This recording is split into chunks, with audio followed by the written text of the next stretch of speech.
welcome to By the Way with Beth and Stacey. I am Beth Cooper. I am Stacey Earlywine, and today's episode is going to be about one of my favorite subjects, and that's flowers. Yeah. The garden club, the ladies' garden club. Yeah, we're going to talk about some we're cool ladies, huh? Awesome ladies, and we're going to talk about like the first reading club. Okay. And then the garden club, and just a couple other organizations that ladies from the past have started. And yes, it's so funny, Beth. It's a lot of the same. Those names, Pirtle, Bowman, Medley, they all come up. And actually, the garden club I'm not sure. I think it originated like in 1940. Okay. And so, actually, one of the first members of the garden club was Mrs. Leo Hediger. Oh, okay. So actually a name that we all might... Yeah, we might remember that name. That's a little bit more closer to our time period. But, I'm excited about talking about the ladies and flowers. But I'm going to tell you what, with this heat, my flowers are taking a beating. My flowers are taking a beating, too. And apparently so are my children, because... I'll tell you why. Because I've had a hurt foot, and so I haven't been able to get to my water spigot outside to water my flowers. Therefore, it has fallen onto the shoulders of my children, who find it super annoying that their mother would constantly tell them, go water the flowers. Like, I'll walk out the front door and be like, oh, time to water the flowers. They're wilting again. And everyone in the house is like, I just did it. It's his turn. But I love to water mine. And I'm going to get weed killer today, though, after we get done with our episode, because I don't know what's up. And it's these weird leaves. It's like, not those ones that have that hard middle and then spew out. It's not those. It's not those. It's these weird little clover things clustering together. Oh, I get clover in my... Yeah, what the heck is that? We have a lot of clover in our yard, and I know that it's... Well, I'm not a fan. I'm not a fan either. Neither is my husband. But I have been doing flowers for years, and I have never in my life had these weird, and they won't die. Well, my problem right now is not the weeds, although I do have some that need pulled. The problem is the Japanese beetles. Oh. They are killing my rose bush. Yeah. And so I have this handy dandy little thing, a 7 that has a battery and the spray, and you just and I just spray it all over my azaleas and my rose bushes every so often. Keeps them away. But it quit working. So shout out to the CEO of the 7 company if you're watching. What the heck? I paid like $20-some for that thing, and it's not working anymore. So I haven't really looked at my flowers, but I have like, how many rose bushes? 1, 2, 3, 4, and they always attack these hot pink ones, and I despise those, and they're mean. Oh yeah, they'll bite too. They bite. One bit me on the face when I was out in the backyard the other day. Flew right into me, and I swatted it away, and it bit me. Yeah, they're awful. They are demons from hell is what they are. The buffalo gnats. Have you ever been bitten by one of those? I think we've had that happening. Do they actually sting you? Because some little things landed on me, and I'm like, what is that? But one, it stung me. No, I don't think it's a sting. I think it's a bite. But I got bit over here on my collarbone, and whenever I get bit by one of those, and so is Jason's the same way, they welt up great big, and it stays. It's not like a mosquito bite where it's gone, and it takes weeks to go away. I'm still dealing with it. Well, and the other thing, it's the a rough life. It is a rough life. Got bit by a bug. But that Japanese beetle, I despise them things. But so I'm going to kill weeds today, and those I get so angry when I go out and those Japanese beetles are on my flowers, and I'm literally like, get off my flowers, and they're like going everywhere. It's like, okay, I literally just knocked off the nice. Yeah. Oh, I hate them things. I hate them too. Well, yeah, and not a fan. We're knocking on the fair. We're a month away from the fair. Yes. So you know what's going to happen? The dreaded horsefly. The horseflies. They show up, and are they realized? Carnies? Are horseflies carnies? Do they just follow the fair? No, I think it has to do with their animals. And also I think they just naturally hatch around that time. Ugh. But have you ever correlated Beth comes to my pool in June, Beth stops coming to my pool about the 2nd or 3rd week of July. Have you ever noticed that it also follows the horseflies? It does. Once the horseflies are out, I'm done. I don't swim the rest of the summer. No, not just in your pool, any pool. Yeah, I'm because done. I can't. If you're wet, they attack you. Yes, and they bite and they welt up too, and that hurts. They are I'm going to ask God someday. Why horseflies? Flies in Japanese? Because what does the horsefly contribute to the world? Yeah. What does the housefly contribute? What does a mosquito contribute? Yeah. What does a tick contribute? And them nasty beetles. Yes. Ugh. Oh, I don't know. I don't know. Some things we're not meant to understand, and I think insects are one of them. Yeah.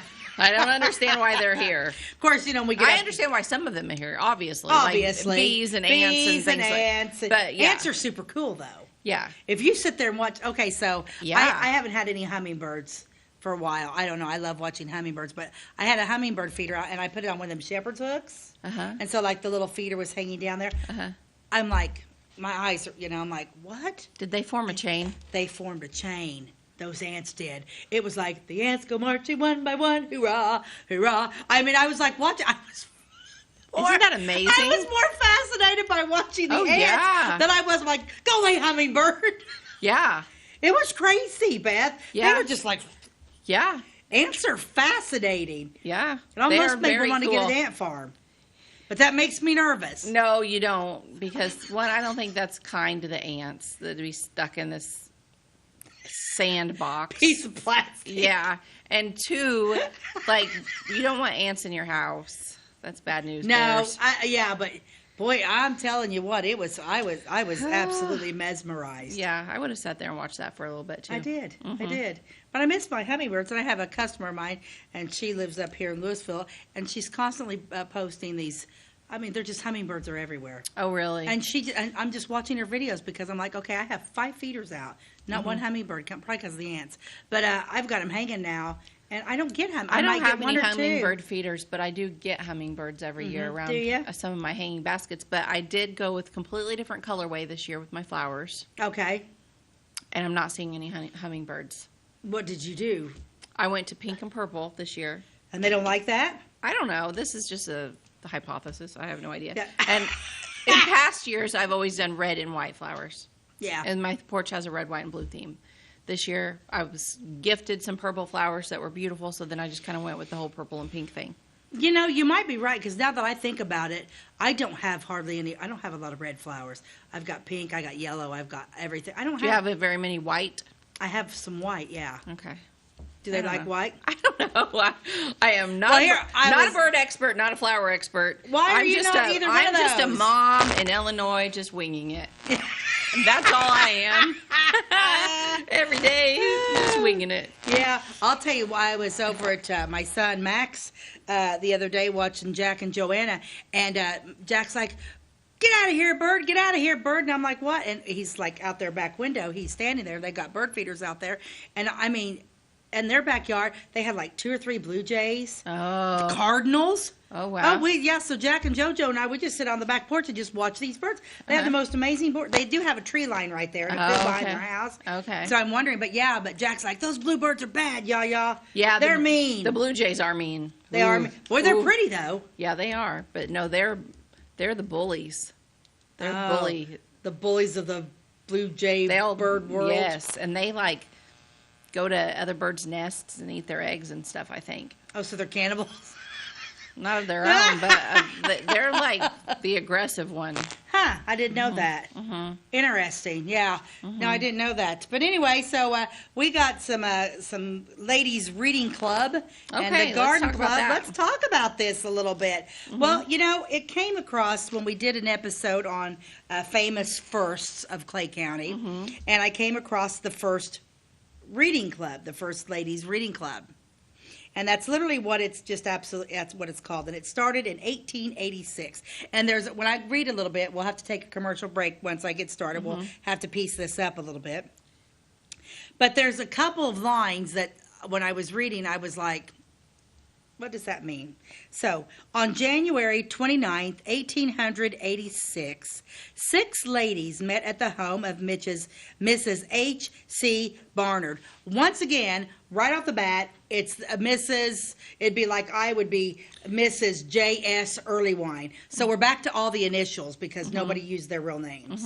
It's like everybody wanted to stay incognito or something. I don't know that they wanted to. I think society just went by the husbands. You were Mrs. But why so-and-so. initials? Why just the initials? Every single lady that's listed in this is Mrs. JW something, Mrs. BD something. I don't know. It's so weird, the initials. I know. Can somebody, They if all you know did it. anything about that, why did we just go by initials? Okay? Anyway. Okay.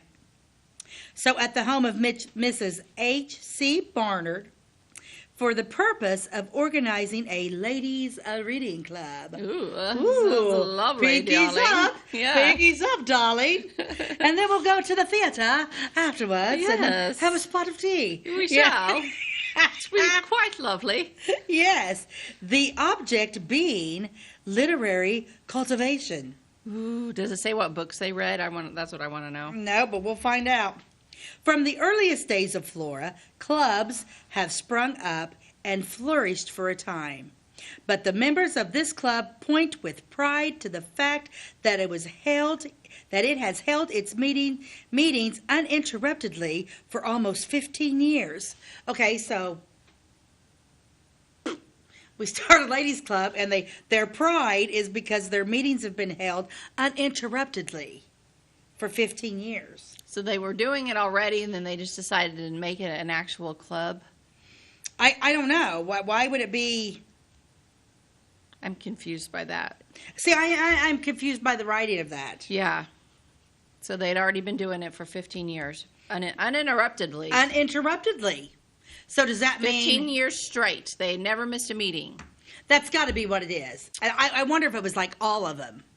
But okay, real talk now. I'm just going to go a little bit from their time to our time. Of course, it would be. They would. What else are they doing in 1886? Women. They're not working. No, they're keeping house and they're having keeping children. house and they're having children. So literally, if you started a book club, I wouldn't miss either. Yeah. I'd be like, chance to leave the house? I'm in. Yeah. Do you like to read? Oh, no, but I'll be there. Yeah, because how many Bible studies have we been in? Uh-huh. And we, life happens. We're all working. We're all doing Yeah, this. you have to miss But yeah, occasionally. so it's like maybe that's what they meant by uninterruptedly. Yeah. But speaking of interruptions, though, we need to take a commercial break, I think. I was just getting started. Yes, we are going to interrupt this broadcast and take a quick commercial break. At your locally owned Napa Auto Parts stores in Flora and Louisville, you can count on experts to have the solutions to keep you running on the road or in the field. More than just your car, the Napa Auto Parts stores in Flora and Louisville carry a large inventory of Napa products for farms, heavy trucks, and just about everything that moves. Experienced associates understand your needs and are ready to help with the perfect part at a great value. That's Napa Know-How at your locally owned Napa Auto Parts stores in Flora and Louisville.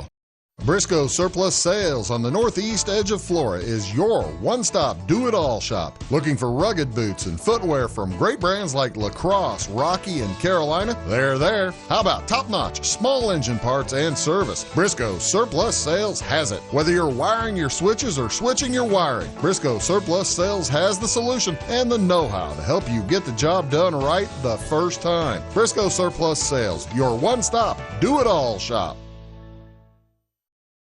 We like technology at Flora Savings Bank. Here's what you can accomplish in our mobile banking app in less than 30 seconds. See account balances in your transactions, set up an account alert, make a transfer between accounts, get an alert text message about your transfer, pay a bill, turn your debit card off and then back on. It all happens in the palm of your hand with our free My Bank to Go app. Search My Bank to Go in the App Store or Google Play and give mobile banking a try. Flora Savings Bank, member FDIC and equal housing lender.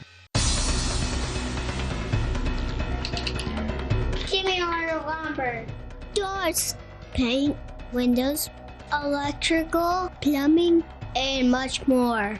Oh yeah, Jimmy ordered guns too. John Lucas, What? you better be dreaming about all the stuff we sell here at Zink Building Center. Oh, I would. Zink Building Center in Louisville on Route 45. It's a cool place. Welcome back to By the Way with Beth and Stacey. I'm Beth Cooper. I'm Stacey Earlywine, and we are ready. Our handy-dandy Ty Landreth, our producer in the back there, just Googled me up some information on why these men went by their initials. And I was right on a little bit. They a lot of times they use their initials to be anonymous. So I was right. I said incognito. Whatever. I knew what you meant. And anonymous. And he also in the words of Ty Landreth, stupid long names. Yeah, stupidly long names. Yeah. They did have long names. Yeah, they did. Thomas Jefferson, Abraham Lincoln, la la la la la. Yeah, just easier to put your initials. And the other one, what was the other one you said, Ty? I didn't write it down. Like a boring name. Oh, and if your name's boring, sorry for the millions of John Smiths out there, but if your name was John Smith, it sounded better to say J.L. Smith. Yes. So that was good. And, okay, my first mistake on our show. How many episodes are we in now? I think this is not your first.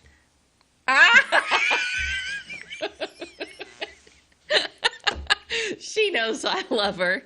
What? Keep going. Keep going. You remember when I was going to give you my handy dandy needlework magazine? Not happening now. I forgot our ad, and it's a fun ad. We always start with an ad. We do. We better cover it because it's from a really cool book. It is. It's the Home Needlework Magazine of October 1904. Look at that baby. Yeah. You can tell she's got some wear and tear on her. Yeah, she's an old gal, but she's full of good information. Oh, it's got the neatest stuff in it you've ever seen. Yes. So what's our ad? Okay, weird. Okay, I love the weird ones. Okay, you would never think that you would need this. Okay. Looky there. The modern safety pin. What? Highly endorsed by trained nurses, made in all sizes, will not pull out in use, stiff, strong, coilless. The only safety pin made company manufacturers, Rochester, New York. Send postal to blah blah blah. Okay, this is interesting because I actually, in my other job where I write sewing articles for nancysnotions.com, follow me on Facebook, I also wrote an article not that long ago about the history of the safety pin. Are you kidding me? No. So did you cover this Cape Sheaf? No. You didn't cover the modern safety pin? No, I missed this one. Cap sheaf, the modern the modern safety pin. Look at that nurse. It almost looks like she has it. It's in her hand. It's in her hand. Is it going through her arm? No, she's just holding it, but you just can't see it because of her shirt. But yeah, she's a nurse. So what is it? A strong, stiff, coilless. What's? It looks like any other safety pin. What does a coilless safety pin mean? We're probably not familiar with the old ones that had coils. Maybe this one is coilless. I don't know, but it's great. The only safety pin made that cannot catch in the fabric. Yeah.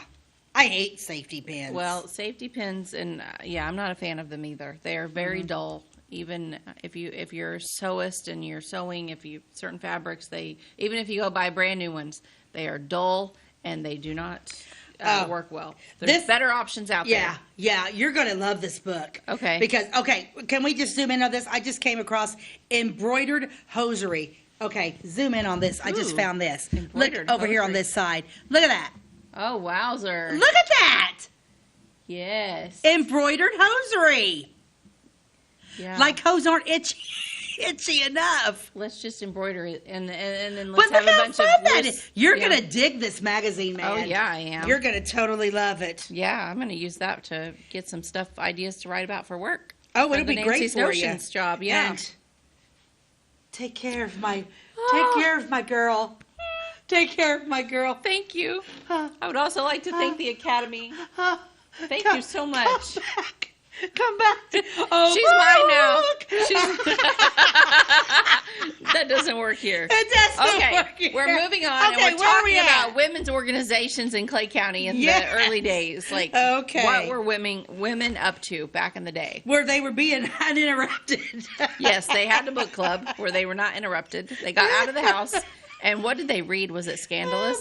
I think so. Probably, I don't think the Inquirer was around in 1886.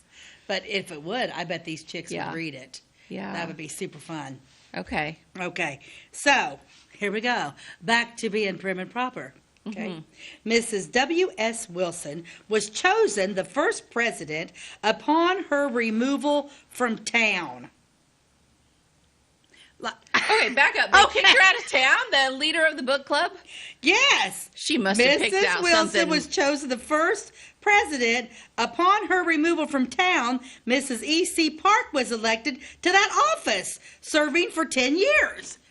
So that's where I'm going to... Things that make you go, Right? What kind of book did she pick for them to read? Well, I'm sure it wasn't 50 Shades of Grey. It wasn't out yet. What is happening? I don't know. Removal from town.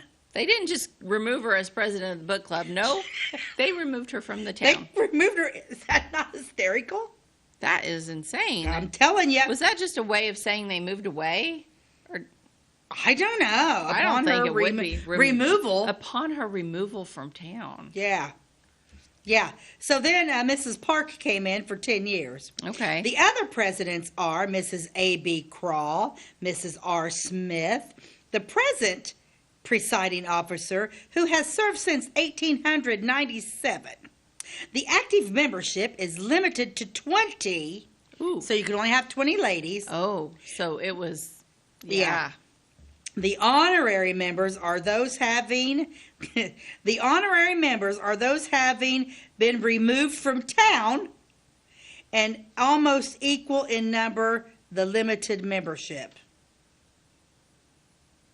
Okay, so now I'm starting to think that removed from town just meant that they moved away. It's got to be. So if you moved away, you can still be considered an honorary member. So if you come back to visit at Christmas, you can come to a meeting, but you're not. That's got to be it, You're right? not one of the 20. We're going to give if you were removed from town, you move away, we're going to give your spot to somebody new because we're only allowing 20, you know. Yes.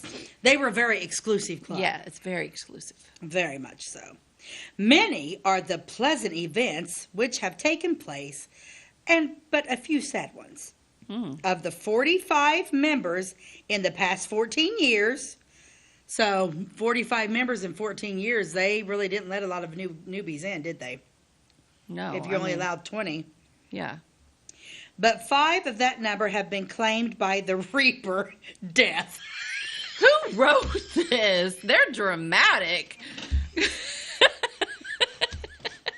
History makes me laugh sometimes. I know. Some sad events like the Grim Reaper. That is the most dramatic way. Like today, if something like that was written, it would be like, and sadly, over the years, we've lost this many members. They've passed away. Nope. These have been claimed by the Reaper. Death. Oh, here they are. Okay. Yeah, okay, who's been claimed by the Reaper? Mrs. Luella Beecher, Mrs. Mamie McMahon, Mrs. Emma Park, I love her name, Electa. Mrs. Electa P. Sweet. Ooh, I love that profession. And Mrs. Sarah Wilson. But yeah, okay, so like as upon reading this, I was just like, holy cow. Yes, that's priceless. I love that so much that I'm absolutely going to underline it so I will never remember it. Okay. I'm going to call Ryan Muskoff when we get done and be like, I have a new wording for you. Yeah, he writes the obituaries. He runs a local funeral home. Well, have been claimed by the Reaper death. Yeah. I can't wait to see what his reaction is. Oh, Stacey, if anything ever happens to you, I want to write your obituary. Please do. And please put this, since she's been claimed by the Reaper death. Please do. That would be awesome. Oh, Stacey and I often talk about our funerals to each other, and we do. And my funeral will all be Christmas music, and Stacey is going to sing what? Oh, I'm going to sing all my songs. No, you're going to sing what Christmas song did we talk about? Oh, I'll be home for Christmas in the spirit way. Yeah. Yes, I am going to sing. I'm going to pre-record that for you. Okay, great. Thanks. Yeah, that's right. How funny is that? We remember that. Yeah, mine's all going to be like 70s, 80s music, a lot of Aretha Franklin, Whitney Houston, Barbra Streisand. Yeah. Oh, I've got my whole funeral planned out. Okay, great. Criers in the front, fainters in the back. People are going to be so distraught when it happens. Oh, yeah, of course. Well, hopefully that doesn't happen anytime soon. A long time ago, yeah. Keep going. The meetings are held weekly on Fridays at 2 o'clock at the homes of members in alphabetical order. Oh, well, having been in a lot of clubs and there's times where people are like, I can't host, I don't want to host, I'll host in October, blah, blah, blah. That alphabetical order thing, they might have been onto something. Right. These meetings, excuse me, are conducted by a formal order of business. Oh my gosh, you're gonna die. I thought that the bylaws of a church was interesting. The Women's Manual of Parliamentary Law. Okay. How did they do it? Being the authority. This club was incorporated in 1897, and until then, the course of study consisted of miscellaneous work. Since that time, a program committee of 3 has been appointed to yearly to prepare a calendar of the year's work. Okay, so they sat down at the beginning of every year and made their whole calendar of what they were going to do, what their work was. They sound much when they. They're not just reading books, are they? They're doing a little bit more than I bet just they do a lot of a stuff. little bit more than a book club. But yeah, the Women's Manual of Parliamentary Law. Okay. Parliamentary. Do not break the law. Do not break the law. Wow. So they probably were very specific. They did their minutes. They did all of everything correctly. This has been proven a great benefit, and the interest was never so great at this present time.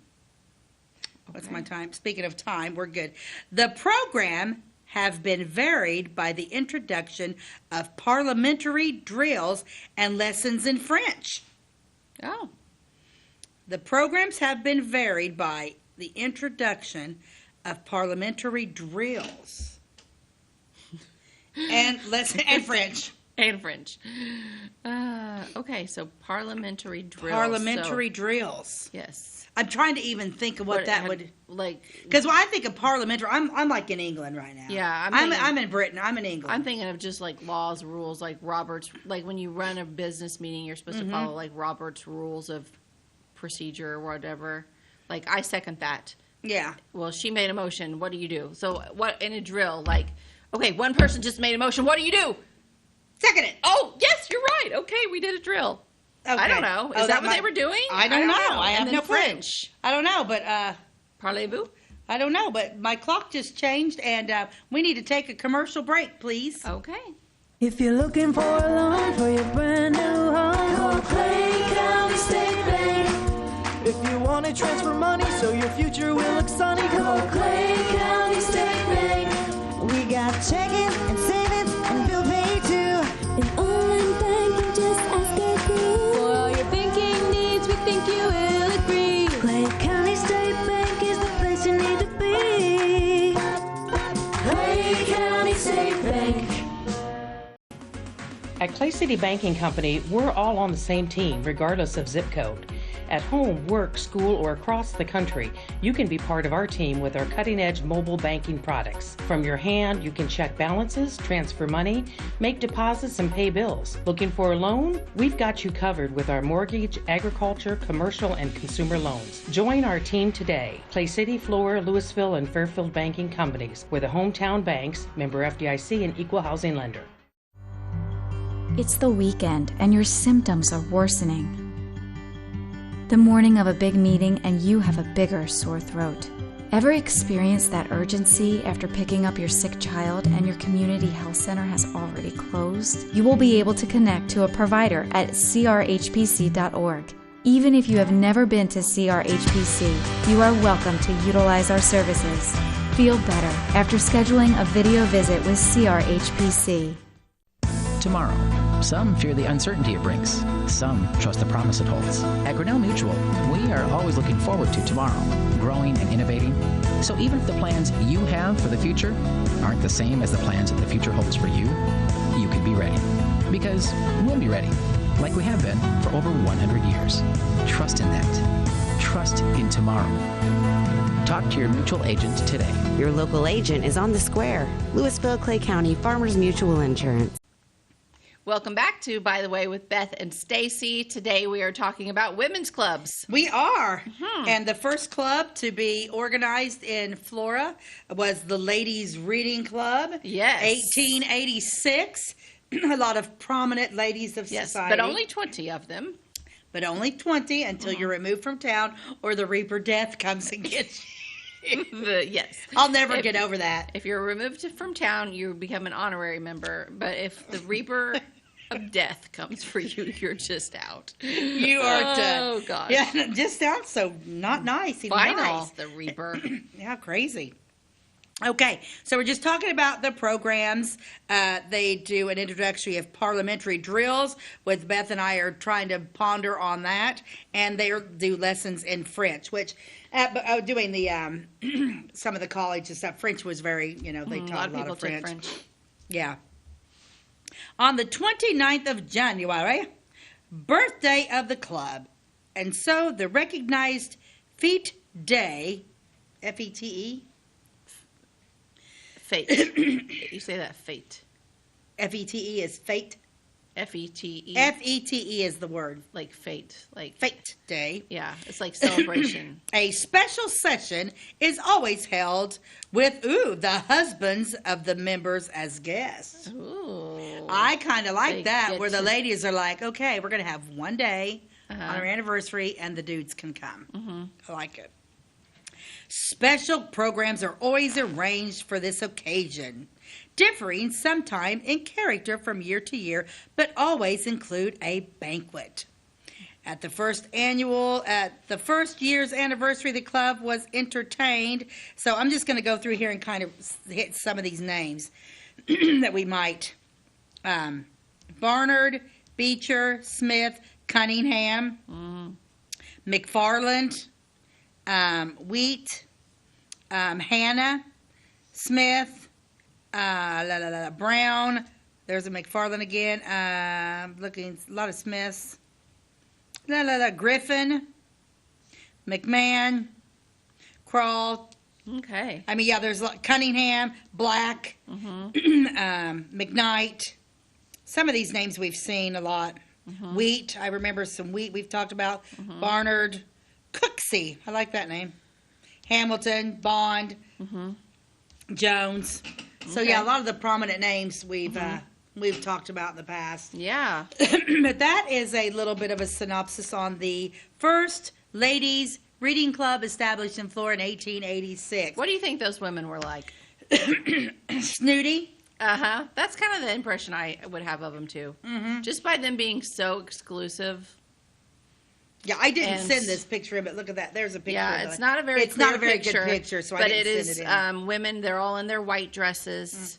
They're sitting in a field under some trees, and they look fancy. Oh, yeah. Like they're having tea, darling. Yeah, I would assume, yeah. Yeah. Yeah, it wasn't a great picture, so I didn't send it in. But Yeah, it is very Victorian, very... I would say, I mean, that would be my first impression, would be a little bit on the snooty side. Yeah. Well, let's talk. When we did our episodes on First, we came across the first reading club.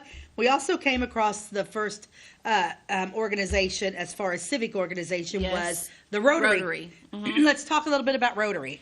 So back in the day, women were not allowed in Rotary. Oh, really? Yes, it was just for men. Okay. But if you were married to a Rotarian, you may have been called a Rotary-Ann. Rotary-Ann. And the way that this got started was way back in 1914. There was a group of Rotarians traveling from San Francisco to Houston for a big Rotary convention. And one of the men on the train, his wife was named Ann. And, oh, really? And somehow or other, the Rotarians made up a chant, because the group from San Francisco was set to do some, not really performances, but speaking and some lectures and things, I guess, at this convention. And so they developed a chant about Ann, or the Anns. Well, when they got to Houston, they met one of the Rotarians there, and his wife was also named Ann. These two ladies, Anne Brunier and Anne Gundaker, became the two, almost like a, symbol.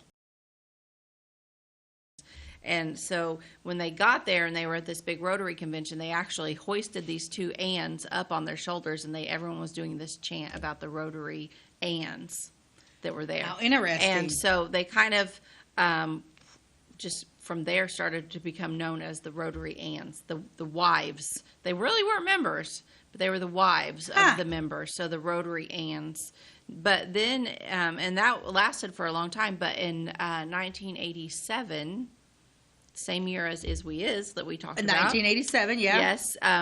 The Supreme Court made a very big decision that year, and it was that women could now be admitted to men's organizations, certain men's organizations. And it took till 1987 for 1987. that to happen. 19, not 18, people. 1987. I was in college. That then women could join certain men's organizations, and one of those was Rotary. So in 1987, women were admitted to Rotary, which women are now the fastest growing segment of Rotary members are women. They're probably pretty darn glad they have the women because they're worker bees, and they like just thinking about our own local Rotary clubs, like the women do a lot of work. Oh, they do a lot of work, yeah. So it was at that time that the Rotary Ann name kind of declined. They quit using that because they were just Rotary members. The Rotary Anns were more like a name for the spouse. Yeah, of the members. Well, our friend Amy Allen, she's big into Rotary, and she's traveling all over the place. So yeah. And Jessica Muskoff, she's big in Rotary, and they do she's the one that puts on the cemetery tour every year that we always talk about. So yeah, it is funny. Yeah. It seems like I feel like unless something needs to get fixed or built, like when it's a lot of decision making, or even in the church, like oh, we need this or this or this, they normally call women first. Yep. And not men. That's very interesting. We can make things happen. So anyway, movers and shakers. How interesting. So when I started researching women's groups in Florida, the Rotary Anns kind of were one of the things that popped up. It did. Wow. But it wasn't really a group per se. It was just what they called the wives of the members. That's interesting. Wow. Yeah. Okay. What do you have? Well, now we're going to go to when I went on see, that's how I forgot my ad this morning. We started talking about my favorite thing, and that was flowers. So I got so sidetracked. But I'm going to talk about the Flora Garden Club, which exists to this day. Yeah, they still meet today. They still meet to this day. The Garden Club does. They do wonderful things. They take care of a lot of, I'm not really sure what they take care of, but I know they're involved in a lot of beautification of flora and things like that. But this is the souvenir program from 1940. Oh, boy. It is the annual spring flower show. I got to fix this earring. My hair is hanging on it. Okay, there we go. The 1940 annual spring flower show, sponsored by the Flora Garden Club. I love the slogans. You're going to love this. So the slogan, scatter sunshine with flowers. Oh, love that. I'm going to write that down. I love that, right? The club flower is the Rosy Morn Petunia. Now, petunias are my least favorite flower. Petunias? Yeah, they're my least favorite because you have to constantly pull off the old. Yeah. I don't want something that I really have to work out. Well, I'll tell you what's going crazy at my house. My daylilies are insane. Oh, my daylilies are insane right now, They're insane. Those suckers are hard. They're so hardy, and they just continually bloom. And mine are huge. Mine are huge too, and they just keep going and going and going, and you don't have to do anything to them. Right. Oh, I love them. Yeah, they're great. So their club flower is the Rosy Morn Petunia, and here's their motto: Flora's beauty, our civic duty.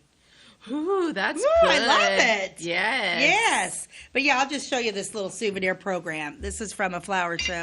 Whoops. There we go. The souvenir. Yeah. How fun. There we go. There we go. May 24th and 25th, 1940. Very nice. Very nice. Very nice. I've just got a frog that just won't get out of my... Oh, well, do you need to stop and take a break? No, a drink? I don't need to. No, I am woman, hear me roar. Okay. I will get through the garden club with... with a frog in your throat. With a frog in my throat. Okay. I love this. So at the beginning, I'm going to just read some things through this magazine because it's great. Okay. No vision and we perish. No ideal and you are lost. Your heart must ever cherish some faith at any cost, some hope, some dream to cling to, some rainbow in the sky, some melody to sing to, some service that is high. Wow. I love that. I love that too. They put a lot of thought into that. Boy, they did. Let's just say, okay, they put out a whole booklet for this. Like, these days, if you go to an event, you're lucky if you get a program. And if you do, it's this big, and it is, like, folded copy paper. Right. It's not, this is something they put thought into, like, way in advance. Oh, yeah. Had prepared. Yeah. The Flora Garden Club consists of 8 units of 12 members each. So what they did, instead of everybody meeting together, they had 8, there was 12 members in Unit 1, 12 members in Unit 2, 12 members in Unit 3. Wow, that's still a lot of people. Because I think there's 2 garden clubs out there now in our present time. Oh, they still I think have 2 there's units. 2. Okay. But like this, they had a lot of different units, so a lot of women were involved. Unit 1 was organized March 14th, 1932. Mrs. Leo Hediger was the chairman. Unit 2, February 16th, 1934, with Bernice Hediger as chairman. Unit 3 was organized March 5th, 1934, with Jerry Bowman as chairman. Unit 4, April 20th, 1934, with Mrs. H.E. McCarroll. Was it Mrs. Jerry Bowman? Mrs. Jerry Bowman. Okay. So that would be, they ran Bowman Hardware, and they lived in the Victorian house on the corner of 6th and Sycamore. Yes. Okay. Yes, thank you for pointing that out. Mm-hmm. Unit 5 was organized February 15th, 1935, with Mrs. C.E. Gibson as chair. Unit 6 was organized February 26, 1935, with Mrs. Glenn Hogan as chairman. Unit 7 was organized in 1937 with Mrs. John Bell as chairman. The men's unit was organized March 1935 with William Lindsay as chairman. So they did have a one-man's unit in this. Oh, no. Maybe they made them do the digging. Maybe. The object of the Flora Garden Club is to stimulate interest in and the knowledge of gardening among amateurs, to aid in the protection of native plants, trees, and birds, to encourage civic planting. Wow. And we need to take a quick commercial break, and we'll come back with our first Flora Gardens Club. Okay. Do you bowl like this? That's great. Do you bowl like this? That's great too. That's because whether you're a pro or you just want to have a lot of fun, at Pegel's Silver Dollar Lanes, we have a lane for you. We have galaxy bowling, gaming for kids and adults, Joe's Pizza, a full bar, darts, pool, and fresh and clean bowling shoes. Boy, does that smell nice. So come on down to Pegel Silver Dollar Lanes in Effingham, where we have a lane for you. My name is Robin Stanford. I own Stanford Marketing. It's a promotional products business along with an embroidery business. And we do custom hats, t-shirts, anything, you name it, we can make it. People like that we do stuff in-house and we can actually make things here and that we're not contracting the work out to other places. We never say no. We always try to find a way to do it. If anybody can do it, we can do it. We are hardworking women, that is for sure. Come to Stanford Marketing in Flora for all your custom and promotional needs. The insurance specialists have options to tailor to your needs at CSI Insurance Brokers. Experienced insurance brokers at CSI are skilled with all types of insurance plans and policies and represent many companies, including Safeco Insurance. You'll benefit from their detailed expertise, unbeatable premiums, and commitment to customer service. CSI Insurance Brokers and Safeco Insurance Company, providing affordable rates on quality insurance since 1952. For over 50 years, at your locally owned and operated Royal King Supply in Salem and Olney, we've helped you and your neighbors enjoy an easy country lifestyle. We carry the most thorough sporting goods department around with a huge variety of hunting and fishing gear, camping equipment, and a variety of firearms for any need. Our team is here to help you find whatever you need. Open every day, it's Royal King in Salem and Olney, your locally owned farm and home store. Welcome back to By the Way with Beth and Stacey. Today we're talking about women's clubs in Clay County. Yes, we've already visited the First Ladies Reading Club in 1886. Mm-hmm. And you talked a little about the Rotary Anns. Rotary Anns. Mm-hmm. That was interesting. That was new for me. And now we were talking about the first garden club. The garden club actually started, they had their first flower show in 1933. So the garden club actually started in the 1930s. Okay. And this is a program book from 1940, the annual spring flower show. So they had spring flower shows. I wonder where they held it at. Does it say a location? It does. I've been looking for. I can't find a location. Go ahead. So so we have it's several ladies. There are 12 ladies in each unit. We have 6 units of ladies and 1 with men, and it doesn't go into many details about why they needed the men. I'm saying they needed to do the digging for the dirt. Yeah, there's a lot of hard work really in gardening. Gardening is not for the weak-hearted. That's for sure. No, it's a workout. So we talked about that the units being and the ladies and any person interested in the object for which the club is formed and willing to pay an annual fee. So you actually had to pay your dues to be a member of the garden club. Okay. Yep. The club admits 12 members, and they actually have a chairman, a vice chairman, and a secretary. So it's run like any other club. Okay. The regular meeting of the unit is once a month. Okay. So they're meeting once a month. The Flora Garden Club sponsors 1 or 2 general flower shows annually, in addition to the Tulip, Dahlia, and Mum shows, which are sponsored by the men's unit. Oh. Yeah. How interesting is that? Yeah. The first flower show was held in 1933 with 107 entries and 457 registered visitors. Wow, that's a really great attendance. Yeah. For something like that. I mean, yeah. Because their population, I don't know what it was in those years. In the 30s? Not a whole lot different than what it is today, I don't think. I don't think so. I can guarantee you that if I were to have a flower show right now, and we advertised it and we put it on Wabash and we put it on WNY and we ran it in the paper everything. And we put it on Facebook, we would probably be lucky if we had 100 people show up. Maybe. And that is doubtful. That's As somebody that has done a lot of events in town and helped with many things, you're lucky if you get 80 people. Whatever it is. People are constantly complaining that there's nothing to do. Yeah, we put events on. Nobody we put comes. events on all the time. What? Yeah. What was their numbers? 457 registered visitors. Yeah. Wow, that's great. Good for them. Yeah, so nice was the show that Miss Ada Hall wrote a poem about it. So I don't know where that poem's at, but our last show boasted 120. Listen to this. Our last show boasted 125 entries and 1,015 registered visitors. Man alive, that was a popular thing. It was a popular thing. Yes, everyone was interested in flowers. Yeah, and speaking of that, like we're coming. I'm not sure when this episode's going to air, but I'm emceeing the All-American Girl and Boy Contest July 4th.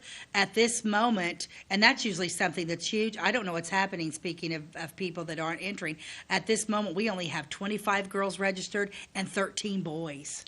What? For the All-American Girl and Boy. When my kids were little, you had to enter on the very first day, so you got a spot. Yeah. Otherwise, they ran out of spots. Speaking of people not doing it, I mean, we need more, and we have Lisa Ehrbarker is running it, and she's got a lot of prizes for the kids, a top 10 and everything. And yeah, we need more. We got 25 little girls, and we usually have around 50. Sometimes we've had to have a cutoff at 50, but we only have 13 little boys, and we need your little boys coming out. It's fun. They love it. They're cute. They walk across the stage. Yeah. It's not that, it's well, hopefully great. everyone's just waiting until the last minute to register. So. Yeah, but please do that. That's a thing that's been happening in our town for years. It is. Oh yeah. I actually told Beth I would like to do a show on the past All-American Girl and Boys. When I was in it when I was little, it was called the Baby Contest. Yeah. Yeah. Even though you weren't babies, you were I was 4, I think. I never was in it, but let me real quick. I'll tell you something. I'll repeat this if we ever do an episode on that. But when I was a kid, they had clowns walking around the audience to cheer up the children before. I'm not kidding. Before they went on stage. What? Why? Why would you put this terrifying clown in this white makeup and this big red smiley? And then I'm not really sure. And then be like, "Here, honey, meet the clown." I was Send in the clowns. I was terrified I don't know. and in tears. I don't know. Glad they got rid of the clowns. If you register your kid for this year, there are no clowns. I can be sure of that. Lisa would never put a clown that's there. Funny. Yeah, but anyway. So back to where we're at here. So the first, so we came across that there were 1,015 people for the last show. They became federated with the Garden Clubs of America in March 1934. Our motto is Flora's Beauty, Our Civic Duty. This is where they get, they start getting really civic minded. Okay. The Garden Club has always helped in a civic way, many other things, among which are Christmas lighting of homes, trees planted at grade schools, April 17th, 1936. A float in the Halloween parade, October 1936. Acorns sent to Springfield, Illinois for the Lincoln Memorial Gardens. Oh, that's cool. It is. So we're going to talk about that. That was Okay. November 2nd, 1936. Established a library center at the city library. Ty, can we pull up the library center that they did? That's the Women's Reading Club. That's the one, the reader. Next. One more, that. So in the back there, you can see the original gazebo, and just right to the left of the gazebo is Haskell's house. But see this round concrete thing? The Garden Club of the 1930s built this, and they planted. That was in Library Park. Okay. If I'm not sure.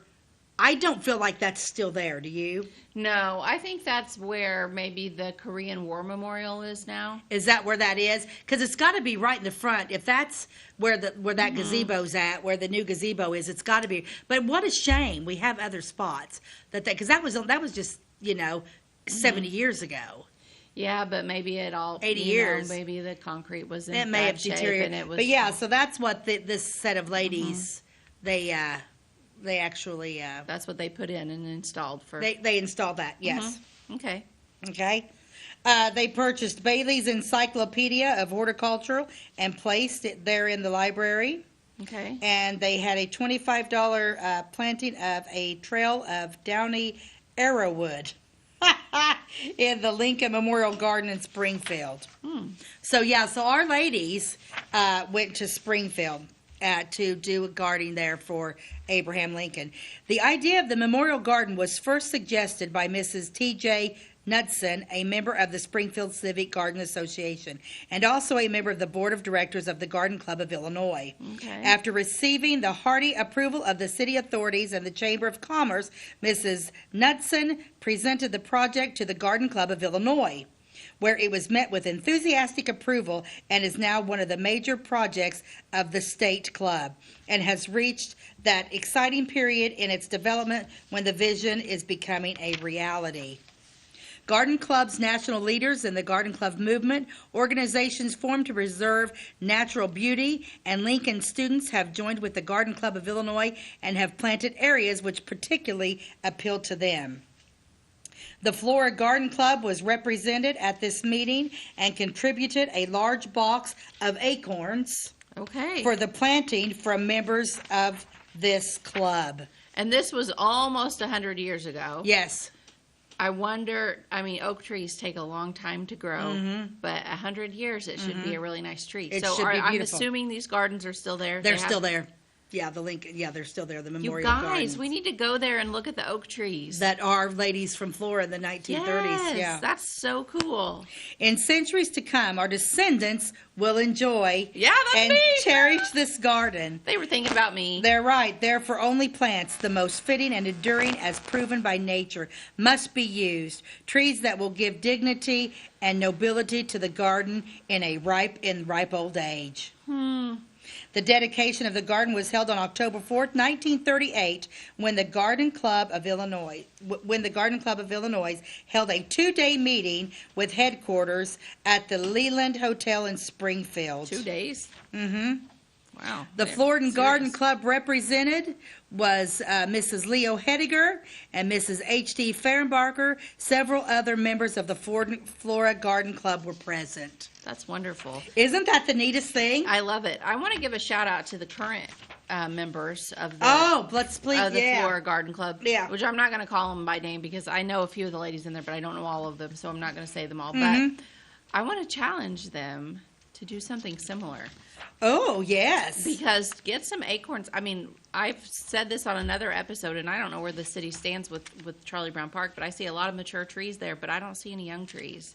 And so, 100 years from now, are there going to be no trees because the mature ones are aged out and gone or fell down and they've got new ones?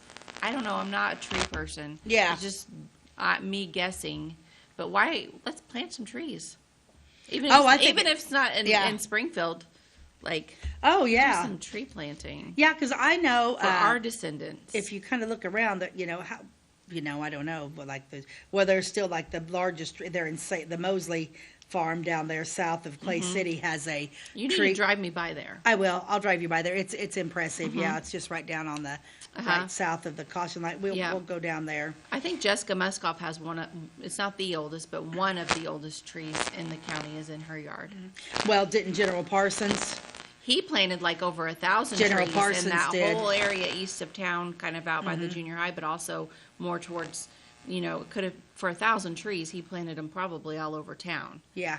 And, yeah. And, I don't know if you guys have noticed much, but there seems like there's a lot of tree lines coming down, and that it bothers me a little bit because tree lines are important because we have farmers and it kind of stops, and trees are kind of important. If they weren't important, God wouldn't have made them. Kind of need to stop cutting down the trees unless they're dead. And let me make a suggestion. If you're cutting down trees, replant. Yeah, because I don't like the wind. Like in Iowa, it's windy all the time. Well, we don't have that here, but it's getting windier. It's getting windier. Yeah. I said that not too long ago. It's like, if you drive around, there's a lot of tree lines that are gone. I remember just driving down on Low 50, and I was like, can't maybe memorize that. And it's like, where'd those houses? They didn't just get built. Tree lines are gone. Yeah, we need those. We need those tree lines. I agree. I love trees. I love trees too, and I hope we're not cutting a bunch of them down to put the old whatever those solar panels up because that's a whole other thing, and that'll make me angry. Yeah, let's not talk about that. Let's talk about the rules to live by. Don't make Stacey angry. Don't get Stacey started on politics. Oh my goodness, this is great. From Frederick Koenig, Koenig. Koenig? I don't know. We tend to forget that happiness doesn't come as a result of getting something we don't have, but rather of recognizing and appreciating what we do have. That's good. That's a good one. Yep. Yeah. Be thankful for what you have. Be thankful for what you have. Focus on what you do have, not what you don't have, and that will bring you happiness. Yeah, and trees. Yep. And trees. So we just need to focus on the trees we have. Yeah, exactly. Quit bringing up the lack of trees. Talking until we go to lunch, so that I'm going to talk about more trees. Thanks for joining us. It's been super fun, and we will see you next time on By the Way with Beth and Stacey. God bless you. Have a great day.